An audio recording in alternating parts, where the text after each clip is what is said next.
Alright, we're going to be plugging the hole in this tire today. As you can see, there's still a lot of tread left on the tire. Still a good tire. So you can get a lot more life out of the tire if you plug this hole where there's obviously nails sticking out of, instead of just going and buying a brand new tire. So what we have today, what we're going to be using is we're going to use the pliers just to pull that out, and then tire repair kit. You can get this at just about any hardware store, even big box stores like Walmart. Of course, auto parts stores, you'll be able to get them. But we're going to start by pulling out the nail.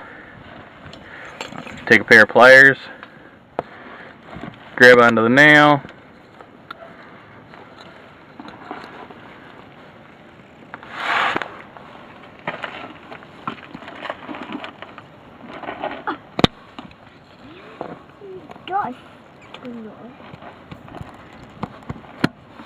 wow. Yep. It's not a little nail either. Look at that. There we go. Look at that nail. I don't even know where a nail like that would have came from. Alright. Now that we got the nail pulled out, you can kind of still see the hole. Probably hear some air coming out of it. So we're going to open up our kit.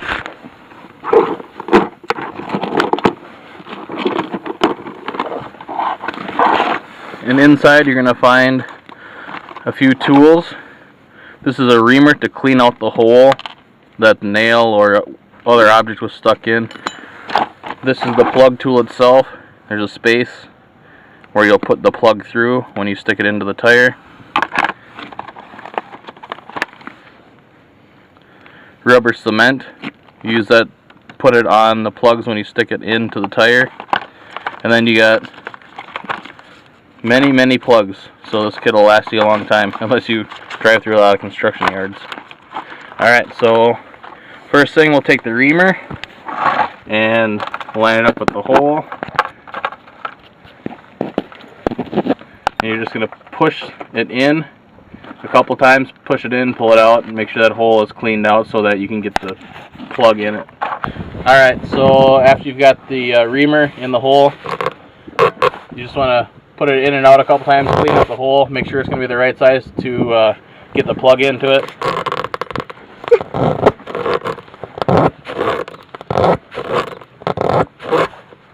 Alright, that should be good enough.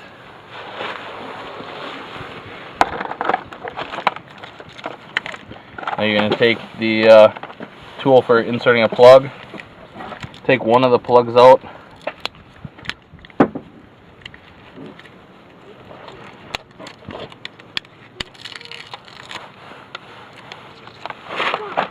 you're going to squish it to get it into the space of the tool.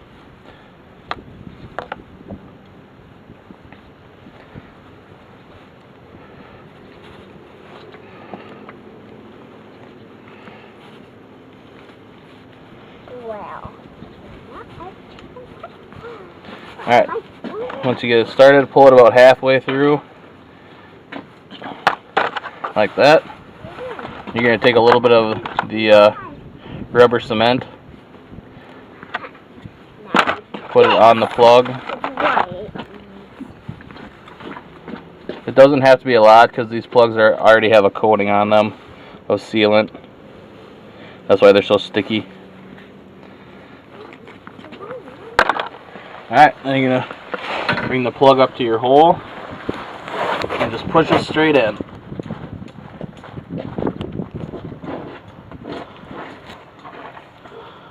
Alright, push it in so that the plug is still sticking out, because you don't want to push it in too far. If you push it in too far, you're going to have to use another plug, put it in there again, and try all over. So leave about a ½ inch, 3/4 of an inch sticking out of the tire. Then you should be able to give your tool a little twist and pull it straight back out. And your plug will stay in there because there's a cut in the end of the tool. So when you pull, that plug will stay in, this will spread open and slide off. The plug is sticky enough where it'll stay in the tire. Alright, now you don't want to leave this plug sticking out of your tire like this. It could potentially rip out while you're driving or be unbalanced. So you just want to take a pocket knife and trim it off even with the top of the tread. And then as your tread wears down, the plug will also wear down with it. Alright, so I got your pocket knife out here, and we're just going to cut the plug even with the top of the tread. Just half of it.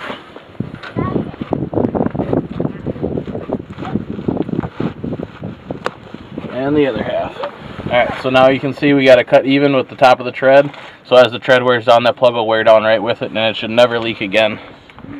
You can inflate the tire right away. It will hold air. You don't have to wait for the rubber cement to cure or anything like that. The plug will seal the hole all by itself, so you can inflate it right away, whether you have an air compressor to fill it up, or if you're on the side of the road and you have a fix-a-flat or something like that, you can fill it up with that also.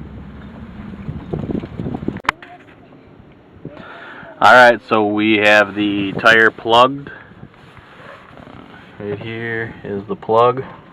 The tire is inflated with air, not the fixed flat.